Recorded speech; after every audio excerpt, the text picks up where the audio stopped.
Good morning, Harris County, and welcome to the Homegrown Lecture Series. It is Thursday, it is 10 a.m., and it is time for the Texas A&M AgriLife Extension A&R unit to present its Homegrown Lecture Series. Today, we will be covering citrus trees for your landscape, presenting by Brandi Keller, who is our Harris County horticulture agent.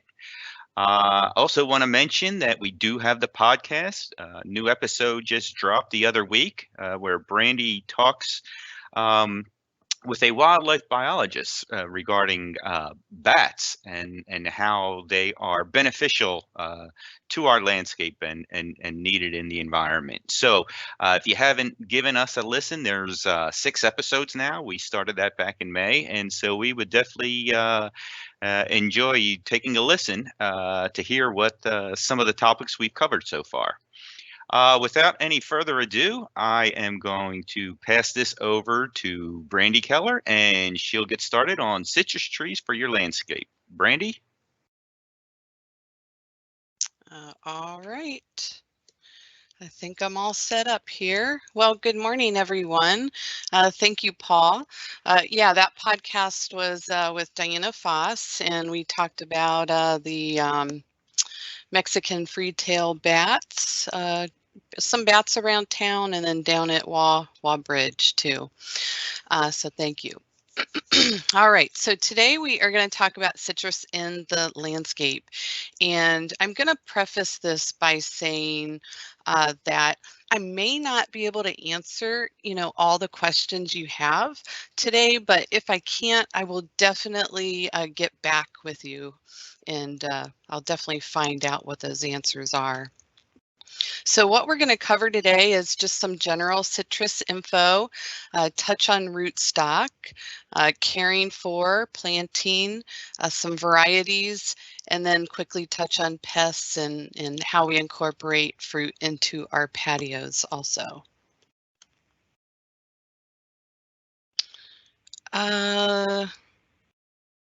You know what? I don't know if I had a video set up, but I'm not sure I chose the right thing. But I wanted to start off with, first of all, bring the meme game into our teams. So, you have to be laughing at home. You know that this is true. If anyone who touches an orange and starts eating it, it's like, what is happening? Like the scent is so strong. So I'm gonna just look real quickly to see if I can, because I think when I play the next video and um,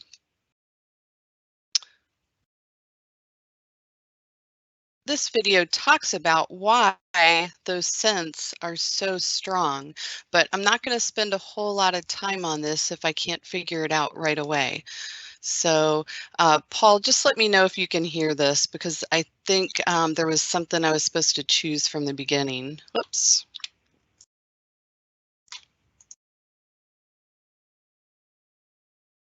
Can you hear that? No, you didn't Yeah. click share the computer audio. Yeah. Okay. So what I'll do is I will post this on Facebook today, but it's 1.5 minutes. It's not long, but it talks about um, when that peel is broken and then some of those juices go flying out, how small they are and why it is so intense when we when we smell it in any kind of citrus nearby. All right, so today we're going to talk about, there's so many different kinds, but I have to focus on something. And I think this is a good mix, but this also correlates pretty closely with our Harris County Master Gardeners do a fruit tree sale every year, technically 2. And I tried to include things that I think that they're going to have this coming year. And so that way, if you are in Harris County, then you'll know exactly what to go look for.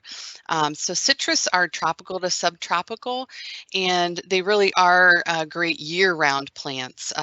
They tend to be evergreen, so you don't have to look at a bunch of branches. And then, of course, the big draw is, other than the fruit, are those extremely fragrant flowers. So beautiful. And then even the fruit, even though, they're delicious, they're also decorative. They're decorative in the house, but even on the tree. And, some fruits, they actually last a little bit longer if you keep them on the tree. So you kind of get a double duty there, something beautiful in the landscape and free storage. Uh, so all these fruits, have a juice and a rind. And the interesting thing is that none of these require pollinators. Pollinators can help out, but they're not required. Let's see. Okay, going into cold hardiness, there's a really great publication from LSU on fruit home production. And I thought this graphic really gave better information than a lot of things that I found. This pretty much describes the cold hardiness to a T. So you have your lemons and limes, which are going to be more susceptible to cold damage. And then all the way at the other end, the sweeter that orange gets, the more cold hardy they tend to be. And then, of course, kumquats can even tolerate a little bit more. And I just have a general high 20s, low 20s. But, when we're talking about the freeze that we just had, or any kind of colder temperatures, it really is, it's so variable depending on where you are located, how your yard is. Some people have little microclimates in their yards where they just don't experience a lot of the frost and freezes as badly as other places. And then, of course, what side of the house, and then what kind of protections you take. So when we get questions, after a freeze, hey, is this going to survive? We really don't know. That's why we kept saying, we're going to have to wait and see, because there's so many things that can affect whether some of these citrus are going to survive or not. And I know for one that um, I had a Meyer lemon survive, but then Paul, he had a Satsuma or something like that did not survive this last freeze.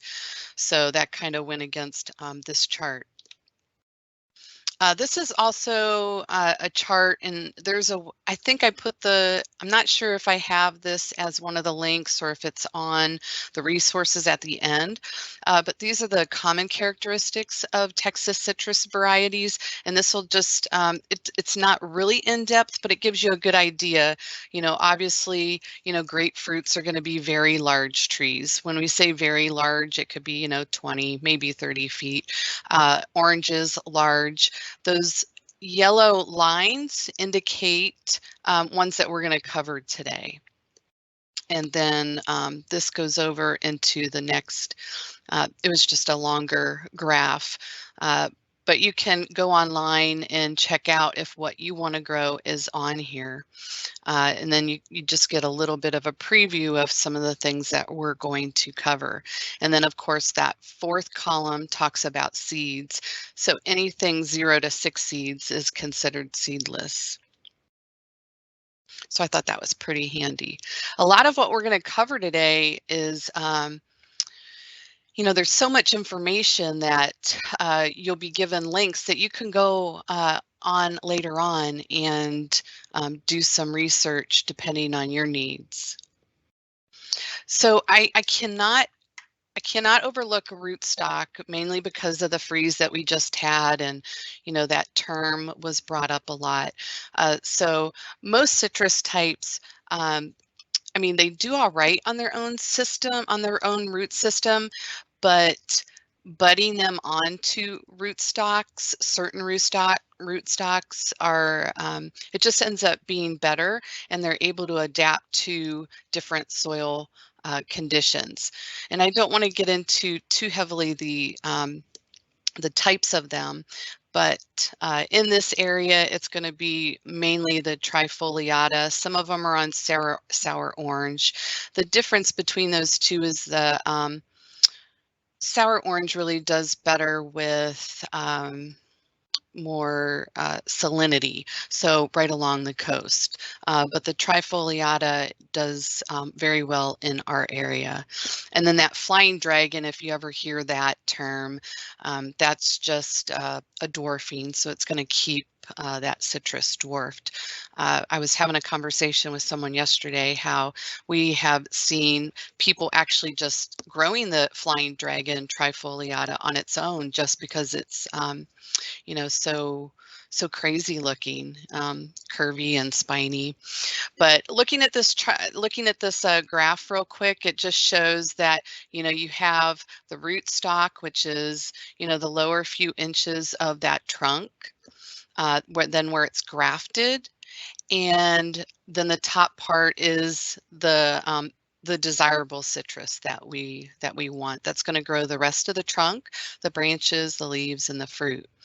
And usually you can see right there with that graft union, you'll be able to see, and I think the next picture, let's see. Yeah, so here's a real life example. So you can see that that graft pretty well. So after the freeze, we were saying, okay, if it's coming from below the graft, you need to get rid of it. And as you see, a lot of this green growth on this Meyer lemon, all of it was actually above the graft. So that was good. Otherwise, it meant that your top part died, and that bottom part, even though it'll grow some fruit, it's really not going to be edible. And this is just an example of what that trifoliata might look like. It's really going to look different from the lemon leaves. They're going to be in groups of 3, and they're going to be super thorny too. That does not mean that some of the citrus wouldn't come up thorny. It can. All right, care of. So going into preparation, obviously you're going to want good drainage. We usually say that about things, but with fruit trees, you definitely want good drainage. There's a lot of diseases that can happen if there isn't. It grows well in a pH of 6 to 8, so we're pretty good there. Requires full sunlight. A lot of varieties that you see may say full sun or part sun, but just know that if it is part sun, that you may have just a little less fruit on it. And you always want to plant about 6 to 8 feet away from, the house, structures, hardscaping, things like that. The ideal time to plant is not, the international or the National Arbor Day. It's not in April. Really, you want it when the plant and when that tree is dormant. So anytime from, later October through March, maybe even the beginning of April. But the more dormant, more time that tree is dormant when it's planted, the more those roots are going to be able to get established. You want about a 2 to foot tall tree. And the reason I'm just saying that is usually those are in the smaller pots, like, the Master Gardeners and some other places around town sell. If you have a tree in a larger pot, it just runs the risk of, just curling around in there. You want something where the root system hasn't created any kind of pot bound scenario. You want that root, especially that tap root, to grow straight. You don't want it to be curling. And creating a bed larger than is needed. So this is a good example of maybe not what to do. This bed is just way too small. This probably isn't even a citrus tree in this one, but you want at least maybe 3 to 5 feet in diameter for a bed, if not more. because when you are preparing all this, you're going to eliminate the grass, eliminate the weeds. You don't want those trees to have any competition like that. And if you have to go in there and do that like a year later because you realize your bed is too small, then you're risking damaging some of those, some of the tiny roots up at the top. So just, go ahead and start with a 3 foot diameter. Keep it weeded because those weeds will compete for the water and nutrients. And then as the as the tree grows, you just want to widen that bed. Planting. So when you're taking the pot or taking the tree out of the pot, you just want to dislodge some of that soil. If you do see a lot of curling around the outside edge, you can just take a knife, down quickly, around 3 sides of it. And with my fingers, I just try to gently loosen that up, because if you put that pot-bound root in there, it actually won't grow outside that area. It'll just keep circling because it doesn't know to do anything different, or it can't. So you want to give it reason to have those roots grow out and then down, and especially if it's in soilless media too. So plants at a slightly higher level than ground level, maybe just about an inch or so. You definitely do not want to be seeing any roots sticking up around there. And then refill the soil. Refill with the soil from the hole. You do not need to make any kind of mix amending the soil because that's really isn't the that isn't what it's going to be growing in. What that can also do is if you amend that soil a lot, then those roots may just be contained within that soil profile, right? So refill with the same soil, and then you can build a watering ring around it. So you want to be sure you cover the top portion of that plant where the soil is, just maybe about a 1/2 inch. And then that watering ring can be about 6 inches high, about 6 inches thick. And that'll be a good way for you to just water inside, and then that will allow the tree to slowly absorb that water. So with new trees, you do want to water more frequently. Uh, in the fall and winter, maybe not as frequently. Any kind of tree doesn't need as much water. Um, so it's really going to depend on season. If you're planting when we recommend, you may water, a couple times for the first week or two, and unless there's rain, you have to account for that rainfall, and then just taper it off to maybe every couple weeks. If it were in the summer, you would definitely be watering a lot more with these new trees. And then they generally say, like, once that tree ring is gone, that tree is now established. And so that's, depending if you do that tree ring, like we said, it might be around 6 months, just to give you an idea of when it would be considered established. And as this says, one of the problems is watering too little too often. That really doesn't do much. Once it is established, if you haven't had any rain, I just like the slow and low. I'll just take the hose out there and I'll have it on a trickle, and I may just leave it out there for about an hour, or I watch it and see what happens. But it's better to do infrequent, deeper waterings.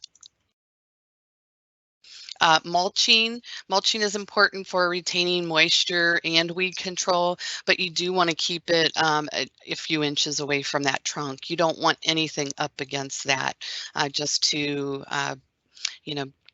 not create any situations that may encourage disease. And then fertilizing so you do not want to fertilize right when you plant. You wait until you see new growth, and then from new growth, you can fertilize through July. Anything really past that, we don't want to really encourage a whole lot of growth going into its dormant period. And then the other big tip for that is I think probably one of the common things is to go at the base of the tree and apply your fertilizer and you're done. But you really want to go out to the drip line. So wherever your leaves, where your canopy ends, you're going to start there and then spread it evenly all the way throughout up to the trunk, and then water it in if it's, if it's not a liquid fertilizer. And I don't know, Paul, are there any questions yet before I get on to the local citrus? Yeah, we just had one come in. So the question is, they want to know a little bit more about the tree ring. How do you build it and how does it disappear? Well, it's going to be with soil, so I can go back to that.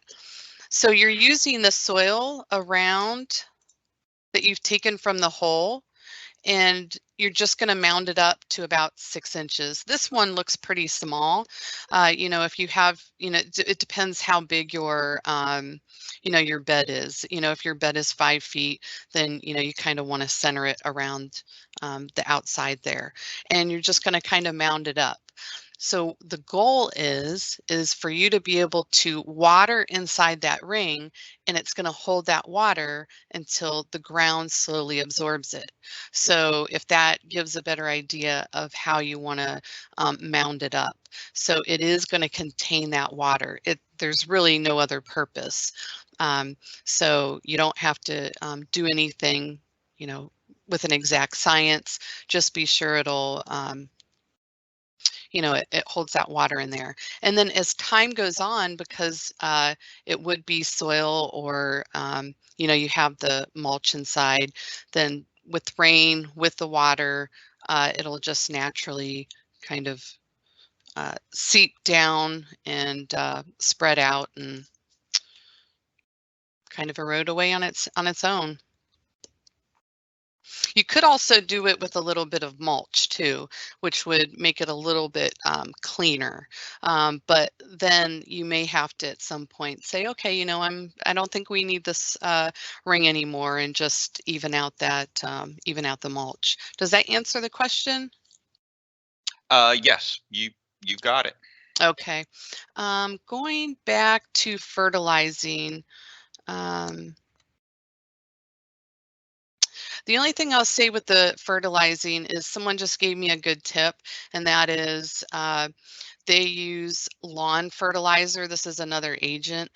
They just use plain lawn fertilizer, like a 312, and then how much depends on the diameter of the trunk and how big the tree is. So if you take your thumb, for each thumb width in diameter that tree trunk is, you would add 1 pound. So, if you're going across and it's 3 thumbs, then it would be 3 pounds of fertilizer. So I thought that was pretty handy. In general, fruit trees really do not need a whole lot of pruning. You may want to try to prune it to keep it more manageable, but there's no requirement to do this every year. And actually, if you do prune a lot, then you're probably going to have less fruit produced. But if you need it, prune in the spring. And it's always good each year to see if there are any dead branches. Prune those out, maybe ones that are crossing real badly. And then any suckers, if the suckers are coming up from the ground and it's on rootstock, then those are rootstock. Definitely get rid of those suckers. And then of course any growth below the bud union. All right, so going into our local citrus, how I approach this, because there's just so many options, and with our Master Gardener fruit tree sale, they have a they call it the Fruit Tree Handbook, and it really is an incredible resource. You can go onto the Master Gardener website under events and plant sales, and you will see past year handbooks that'll give you an idea. Whether it's past year or not, it doesn't matter because it lists all those trees that they had available and the specs on them. They have how to plant. It really is a good resource. So I took a few from that handbook, and for each variety, so with grapefruit, I'm just taking two and comparing them. So I'm comparing the Ruby Red and the Rio Red. So first of all, Texas produces more grapefruits than any other trees. And what I did not know, I will admit, in 1993, the grapefruit was considered the state fruit of Texas. Did not know there was a state fruit. Now I do. In the chat, and I'll come back and get these answers from Paul, but if you would like to list some of the fruits that you enjoy growing, or if you do not, what you are interested in growing, and then I'll check in with him in a little bit. So the grapefruit trees, as you saw on that first, on one of those first slides, you know, they're going to be the largest trees of everything that we talk about today. They, again, are self-pollinated. You know, they like it hot and they like those hot nights. And, you know, that heat increases sugar and it also lowers the acid. So with these two, the Ruby Red, this particular grapefruit was really the most popular one for decades.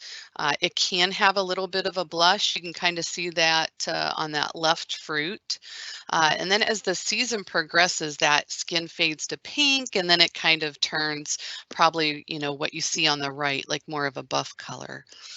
And then also as the fruit tree ages, the color of the pulp lessens a little bit also.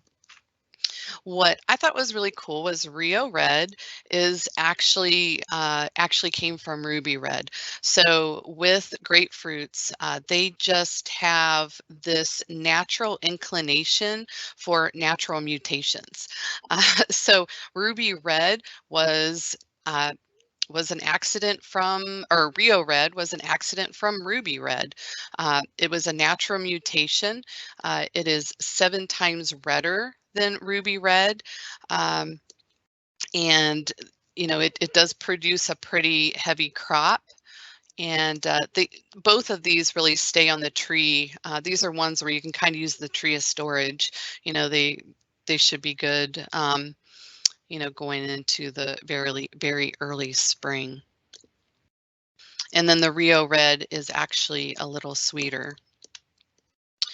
So the reason I like this picture really is just how beautiful it is, because I don't think that's the Rio Red on the right. I'm just putting that out there.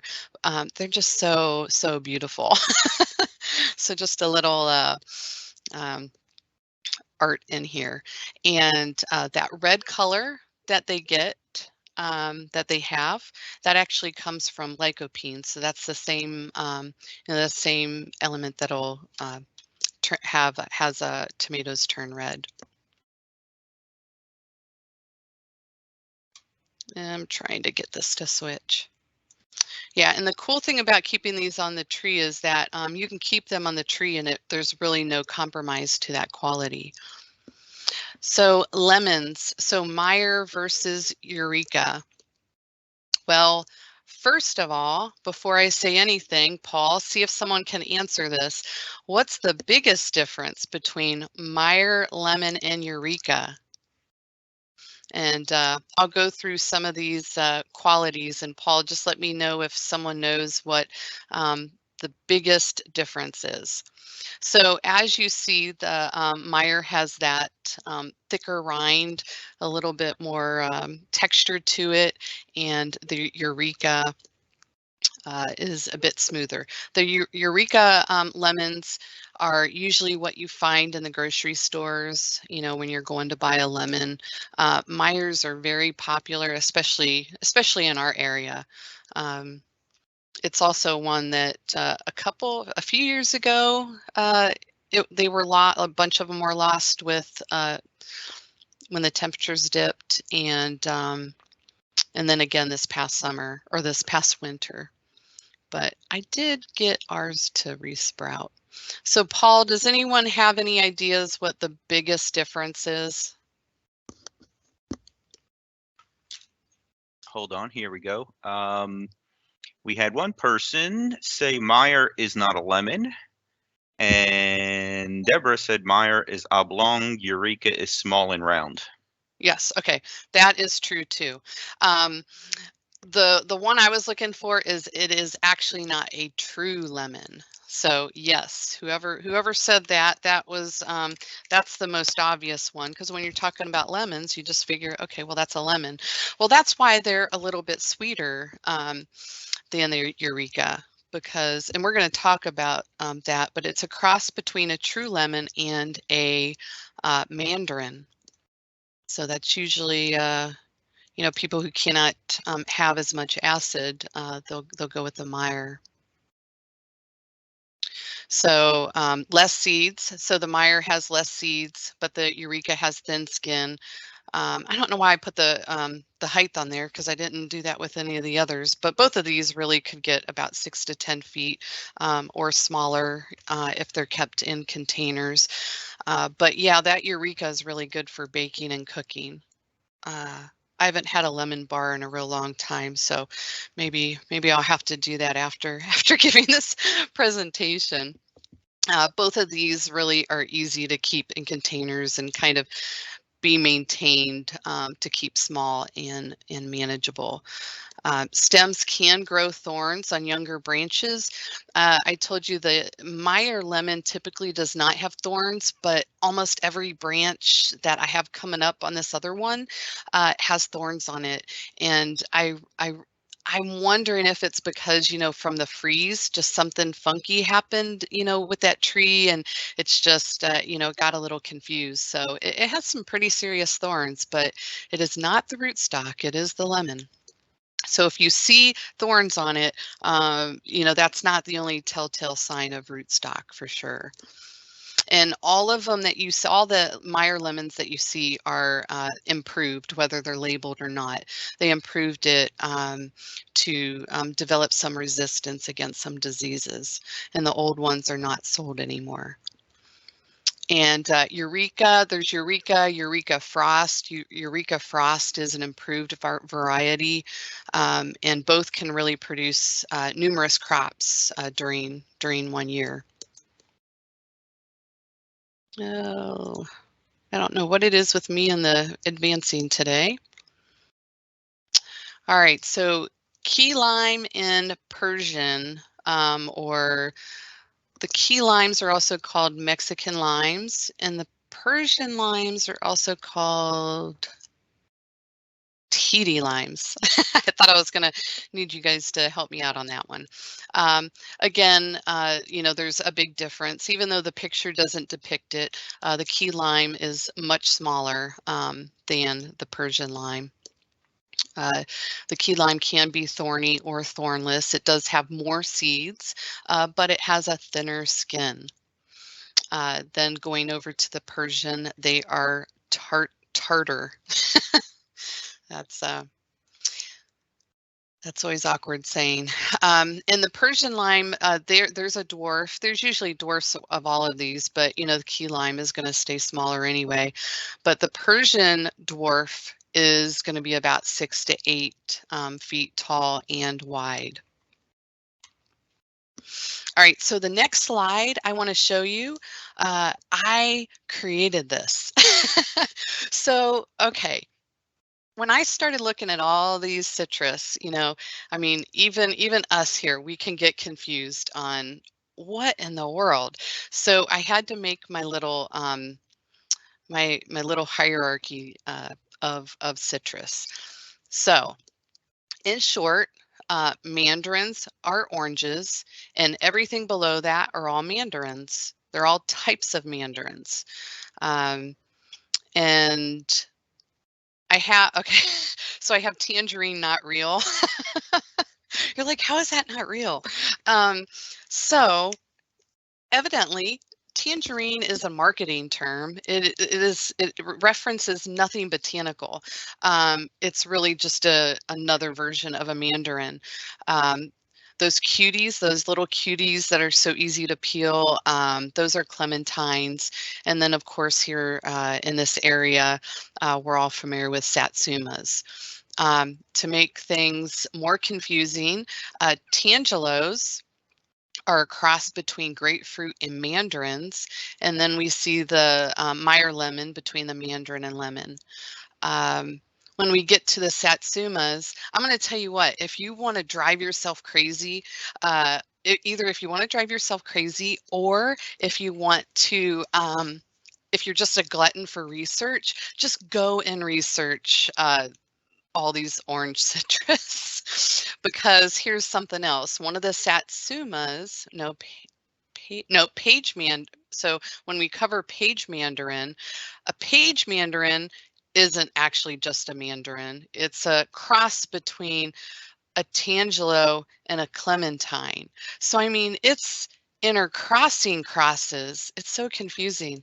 But guess what? This chart, we're just going to keep it this simple today. But it's very entertaining, or maybe I'm just entertained by seeing all the craziness to it. Paul, did you get any answers on what people grow or would like to grow? Yes, we did. We got quite a few. Let's see here. We've got Deborah does lemon and avocados. We have Meyer lemon, thornless limes. Let's see, what else did we get? That is it on Okay. the varieties or the species that they grow.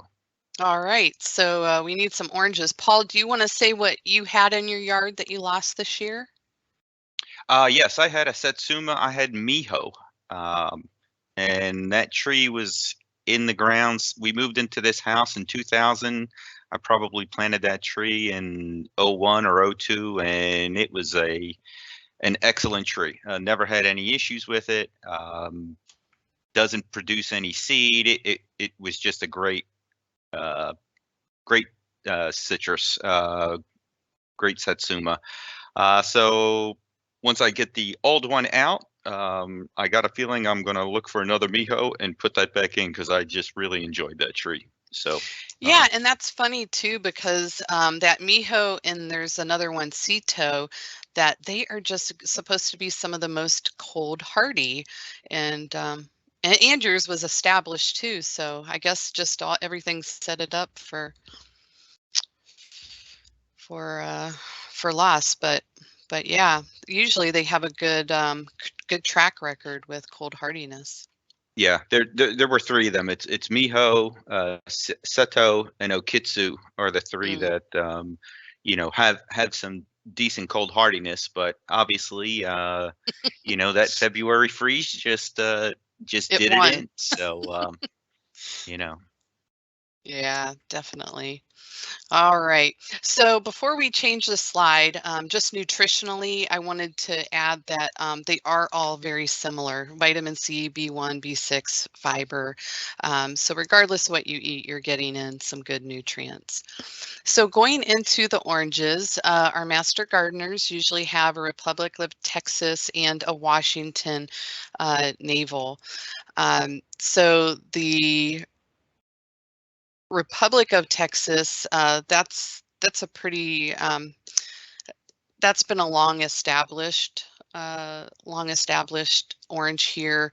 It's medium to large tree, very flavorful, usually cold tolerant. It usually survives heavy freezes. It's a heavy producer. It does have seeds though, and it ripens right about now, October or November going into December. The Washington navel, that's probably about the same height. That can get up to 20 feet, but you can also use it in containers, keep it smaller. But one of the things that I thought that it's a good way of getting function, two functions out of something, is using it as a screen. If you have that kind of space, that would be a beautiful screen. Accents and beds. And I'm just trying to see. I did not include any blood oranges on here. I know with our sales that they had something called a vanilla blood orange. The pink was a little, the flesh was a little pink, a little less acid than the red one. So one note, oranges do not ripen like other fruits. Other fruits, they ripen, they're done, you can tell, and you got to get them off the tree. With this, you'll have to try them to really know if they're right for you, because that peel can actually, that skin can actually regreen, but it's still edible.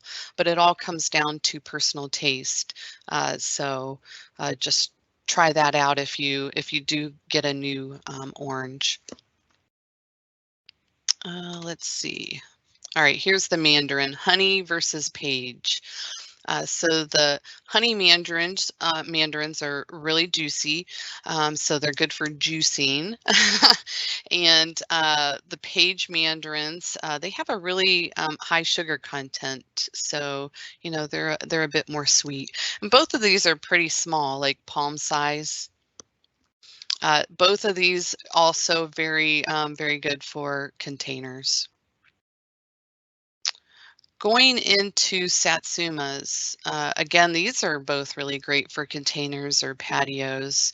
The Awari was the standard satsuma for a long time, super productive. It can kind of spread out and droop. Ripens in late November. The Arctic frost is now a Texas superstar, and it's really coming up as one of the favorites to a lot of people. And part of that is it is the most cold hardy tested so far. There's two frosts. One's Arctic, and I'm trying to remember the other one. Arctic and anyway, there's two frosts. I think they're both Texas superstars, but this one really tested for the cold hardiness. And something that wasn't on the initial page, I had to include a kumquat. So kumquat is not a type of orange. It is a category like orange. So orange, kumquats, lemons, limes. It is its own man or woman. But these trees, they produce these fruits, and what you see is totally edible. So it's the skin and the pulp inside.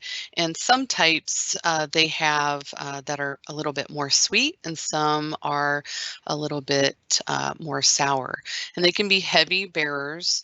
One thing I really didn't address, like with this kumquat, how you see all these fruits, that's normal for that. For the other fruits, you don't want your tree really weighed down by a lot of fruit. And it's probably one of the hardest things for anybody who's a gardener to do, is to pluck beautiful tiny little fruits off their trees.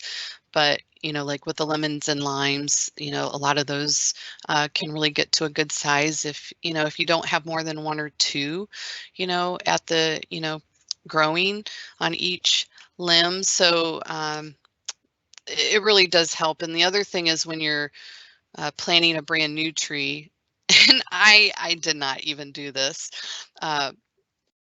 I think there would have been a big difference if I did. But the first 2 years, you should probably pick all the fruits off, because that diverts all that energy going into creating those fruits down into the roots. And by the third year, you'll have a really good crop. So I have up here the save the date for the Harris County Master Gardener fruit tree sales. We do not have a flyer yet, but this is the website. So it's hcmga.tmu.edu. And there's a shop tab. And on that shop tab, if you go there now, it'll say we're preparing for our next sale. But these two sales that you see are going to be in person. February 5th at Weekly Park over on the west side, and then March 21st at our Genoa Friendship Gardens demonstration garden. Well, you can see the address right up on there. It's a little bit, it's less than a mile off of the Sam Houston on Genoa Red Bluff Road. And I want to say that fruit tree sale in March is just going to be, the February one is a fruit tree sale, so citrus and fruit. The March is going to be just citrus. And there may be some online sales. If there are, then the pickup would be at that garden center, at that garden at GFG. So just, and then the other thing too is on Facebook, they're super active on Facebook. And when they start getting some of these trees in and advertising for the sale, they post a lot of educational information on there, or they'll post the varieties and the cultivars on there. So that's another way to really stay in the loop. All right, so what I'm going to show you next is I did a little test yesterday. This is my test. Look how beautiful it is. I love it. This is why my husband calls me a nerd. But he wasn't calling me that when he was tasting all of these. So the Star Ruby, some of these I got from an Asian grocery store, some of them from HEB. So starting with the grapefruit, I never thought I was a grapefruit person, and this just confirmed it. It was so juicy, and it was really easy to peel. Like this skin was almost like soft, but there was this bitterness. So I guess if you like grapefruit, you like it. Going into the Cara orange, this was the least. This was my least favorite. The peel was really tough. You can see this. I'm wondering if this was just slightly overripe or something. It wasn't necessarily mealy, even though I put that on there. It just it just was not juicy at all. A little bit fruity, very thick peel though. So these are some of the things when you're considering what you want to buy. All these different types of cultivars have a little bit different of a spin on the pulp inside and then that peel. Now the Mineola was by far the easiest to peel, and I love this picture right here because you can almost see air. You can see air between the fruit and the skin, and that's literally how it was. Like it's not really attached. So I actually twisted that whole fruit out of that bottom part, and I did it like it was a magic trick. It was so so fun. Very juicy, probably the juiciest one ever. Very easy. The tangerine, that was a little less tart, very subtle. This also was a really good peel, maybe not as airy on the inside between that skin and the fruit, but definitely easy. The blood orange, not easy to peel. I think I had to take well, no, I took a knife to the orange. I might have had to take a knife to this one too. Not very juicy. It was that dark color, and I made this up. I don't know if it's really grapey, but I thought it was a little grapey. And then the honey mandarin, that was the only one that had a few seeds in each of them. A little bit of a floral note, I think, a little bit of peel sticking, and a little bit tart. So it's just, even if you don't go out and grow some of these, it would be fun just to go and see what you can find and do a little taste test. And this might allow you to say, you know what, I really want to try to grow this one because, I love it so much, and I don't want to spend $2 on it next time. So that was that. And this is what they look like. So you can see that blood orange was really dark. So all the way on the right, that's the grapefruit. Then the Cara orange, the blood orange. I think that was, I can't remember what the middle one was, but you can see the third one from the left, how juicy it was. That was that Mineola. Oh, so delicious. All right, couple more slides to get through here. This is the citrus that I was talking about, the Meyer lemon.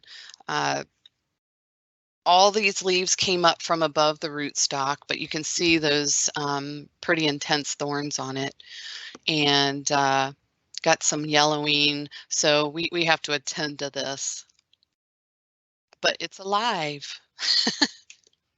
Paula, are there any questions? No, you are you're good. I've been able to handle them. I agree. Somebody said they thought the Caracara can be really good or not, and I said I agree. I enjoy the Caracara. So you may have Yeah, just had a not a very good one. If yeah, you can get them off the tree, you can't beat it. yeah. They're just always so full and juicy, and so it's one of my favorites. Yeah, and that's the only one that I thought, I think I just got a bad one because and also it wasn't you can kind of see it had like this very distinct pink color too, Hmm. which I don't remember it being like that. So yeah, good. All right. Okay, I'm not going to dive into a lot with pests because we do have some resources for you, and I know Paul's been posting them. Those resources, if I could ask Paul, maybe he would just attach those to the survey when we do the survey. And oh, we're going to get to the Meyer Lemon giveaway too, but I just think they're really good. And if you're watching this on YouTube, you're not getting those links. But at the end, you'll see where I'm getting them from.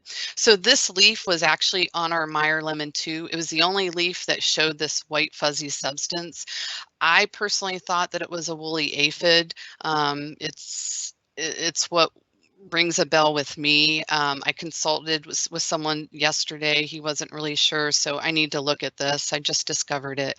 But you can see those ants are there farming it. So I got rid of that one leaf. There is a fire ant mound at the base, so I need to take care of that. But citrus, they're generally very easy, but they can have aphid, scale, whiteflies. Um, when something like this happens that you see on that left, and they're feeding, then that honeydew comes out and it's extracted, and then it can initiate like a growth of sooty mold. So we want to handle those types of things, and sometimes the horticultural oils can help. But I'm going to take it to the next slide, and if I just found that one leaf and I did not find any more on any other leaves, do I really need to spray? No. I mean, let's think about, just because you see something, it doesn't mean that you have to spray something. And if you have some aphids, once you spray those off into the ground, they're taken care of. You might have to do that a few times if you don't have a heavy infestation. But think about some of those manual ways to handle that. So IPM it's just using like common sense practices, preventing problems by scouting and monitoring. If you never go out and check out your tree, then something's gonna a problem may sneak up on you, and all of a sudden it's a huge problem. When it could have been taken care of when it wasn't such a big problem. Using the most economical means is also another goal of integrated pest management. So scouting, monitoring, that's a free way to check out what you have. Identify what you have. Do not treat unless you know exactly what it is. And then when you treat it, treat specifically for that. You want to do the least amount of harm to people, to the environment, and to your property and the other plants around. And then if you do have to take control, it could be by spraying some off or using something like horticultural oil. And Texas, we are still under a citrus greening quarantine. So what that means is if you purchase citrus trees anywhere in these counties, you cannot take them outside. So you can't purchase here and then take it up to College Station. I mean, can you? Can you do that? Well, you physically can, but what you're doing is it's first of all, it's illegal, and second of all, you can be contributing to something to spread. And you know, there's a quarantine for a reason. So you cannot transport the citrus out of those areas unless permitted by the Texas Department of Agriculture. And another question we'll get is, so I think I missed a letter in there, but those Asian citrus psyllids, uh, they can be the host. They are the host of a bacterium, and that's what causes citrus greening. But just because you have these psyllids does not mean that you have citrus greening. So just because you see them does not mean that you have them. And I think the scary thing with this is almost all types of citrus is susceptible to citrus greening. So, we don't want this to, be a bigger problem than it is. And you can see down here, going down here, there are some other areas going down along the coast. And then on the other side, on the southwestern side. Let's see, containers. So pros and cons. Big pro is that they're mobile. With this freeze, you could just take it inside. Of course, that didn't help if you lost heat too. But having something inside the garage is a whole lot better than having it outside. They're very decorative. They can control the size. It's very hard. If you're 5'4" and you have a 12-foot tree trying to get the fruit on top of it.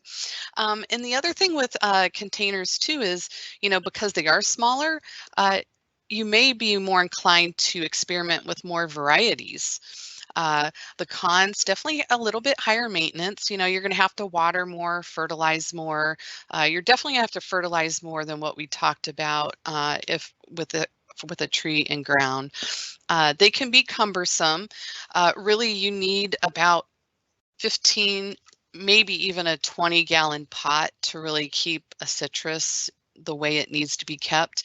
If it's in something much smaller, then you just may not do very well with it. So, it can be cumbersome. And if you leave it out, then the roots can freeze. So these are just some pros and cons to think about. So I talked about the 20-gallon size, but there's a cute little baby kumquat. But you can stage it up. It can start out a little small, but then you have to keep moving it up. Be sure that you have proper drainage, that you always have drainage holes. If you have a pot, don't let the water just sit in there. Oh, pardon me. I keep that drained out just because of the mosquitoes, but it can definitely impact the citrus also. I'm huge on really quality rollers. Yours might not be powered by a hamster, but you can buy plant stands on rollers anywhere. But generally, oh goodness, pardon me, I'm going to take a drink real quick. But some of those less expensive ones, they're really not going to bear the weight, and they may not be able to roll as easily. So I think if your citrus means something to you, it's worth putting out the money.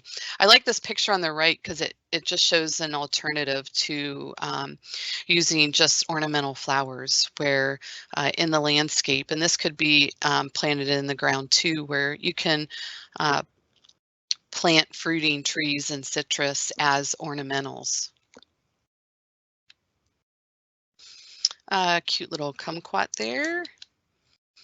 And here we go. This is a Meyer lemon that I have to give away. What we are asking, as the previous 2 weeks, we always want to get those surveys, and those surveys are important because, when we were having in-person uh, in-person talks, we were able to distribute those surveys. People from home, it's harder to get them to do that. And we really value, we very much value your feedback. They are looked at every single week. They are talked about. They are used. So your feedback definitely helps. So as a thanks, there will be a spot to put your name on there, on the bottom of the survey, and you can win this Meyer lemon. And then the other one was a freebie. I just thought I was getting the Meyer lemon, and the master gardeners threw in a moringa tree.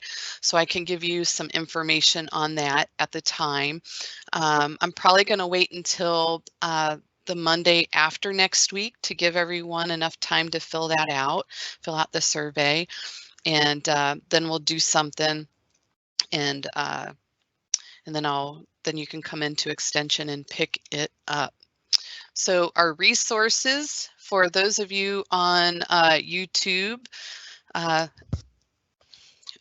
going to cough again. Hold on. Goodness.